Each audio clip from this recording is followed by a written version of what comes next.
Hi everyone, I'm Sarah and you're watching Behind the Music with Stairway Music. Today my guest is Tavis. Welcome, Tave. Hi, how are you? Good, thank you. Tave, you've grown up at Stairway Church. Yep. And you're also a pivotal member of our worship team and also our songwriting team. And today we're going to be talking a bit about song lyrics and particularly theology in song lyrics. Yep. Within our Stairway Music Songwriters group, everyone brings something really diverse and unique to the group. And when we're writing lyrics as a group, you often take the role of checking if those lyrics seem to be theologically sound. So how did that come about? I think there's a desire in me to represent God really well, which I think we probably all have that desire, hopefully. But and I so believe in the power of words. The right word can really unlock the way someone thinks about an idea, can open someone's heart, can really change a whole person's outlook.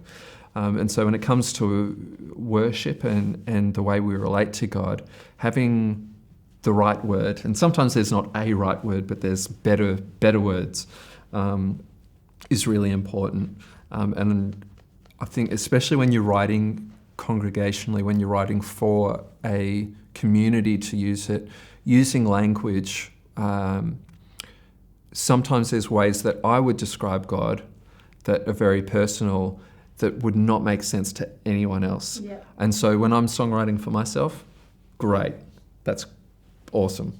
When I'm songwriting for a group of people, when I'm songwriting for our church, or even thinking about the church community globally or nationally or anything like that, I've got to try and be careful with my language that it's something that can draw people in rather than confuse people or send them away. Sometimes you can have a bit of challenge in the language, but it's always important that it's easy for people to kind of engage with. Yeah, fantastic. So within the songwriting group at Stairway, what's the process or the approach that we take to make sure that the song lyrics that we're writing and singing with our congregation are theologically sound?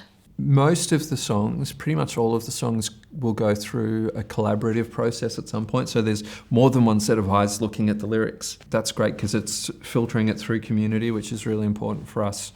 Often different people will pick up on things. Sometimes, I might write a lyric down and completely miss one way of interpreting that lyric. And so someone else will pick that up, which is great because then we can go through the process of trying to work out, okay, is there a better way to say this? Is there a more accurate way to say this?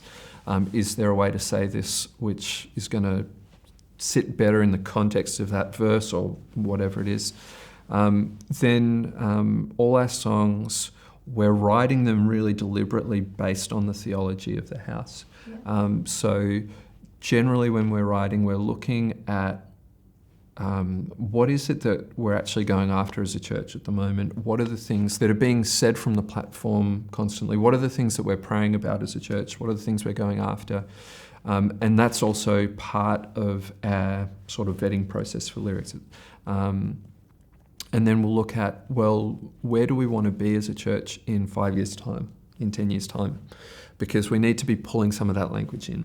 So one of the questions we might ask is, for us to be where God's calling us to be in 5 or 10 years' time, what are the things that we need to believe about who God is and who He's called us to be in order to get there? And what are the kind of things that we'd be declaring in our worship if we were there? And how can we pull that into now so that we can start reaching for that, having that aspirational aspect to our worship?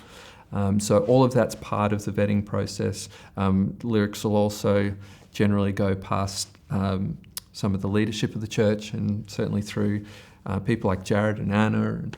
And so there's lots of eyes go through it and lots of opinions, which is always great in community to be able to flesh that stuff out.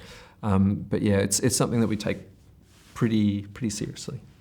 Now, you're one of the writers on Stairway Music's most recent song, which is called Youre Movin. Can you tell me a bit about what inspired those lyrics and how it came about that song was completed?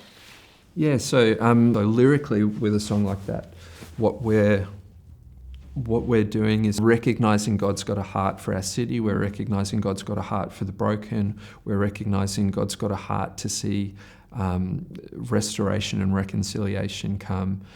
And we're, as a congregation, saying, yeah, we want to be a part of that. We want to surrender ourselves into a lifestyle where what needs to happen in us in order to see that come to pass. Yeah. God, we're willing and we're hungry for that. And so, yeah, I guess that's kind of where that song comes from. It comes from that cry in our hearts and that hunger in our hearts. It comes from a whole bunch of prophetic words around that the church has had as well, that's helped shape the way that we pray into that, the way that we've gone after that. And it comes out of us as a songwriting group asking those questions, like I said before, you know, where do we want to be in 5 years' time? Where do the prophetic words that are coming to our church kind of point us towards in the future? Who do we need to become? And so what do we need to believe in order to become those people? And what are the songs that are going to help shape our theology and worship to get us to those places? All right, thanks so much for joining us, Tavis. It was great. No worries. Hope you all enjoyed it at home. We'll see you in the next episode.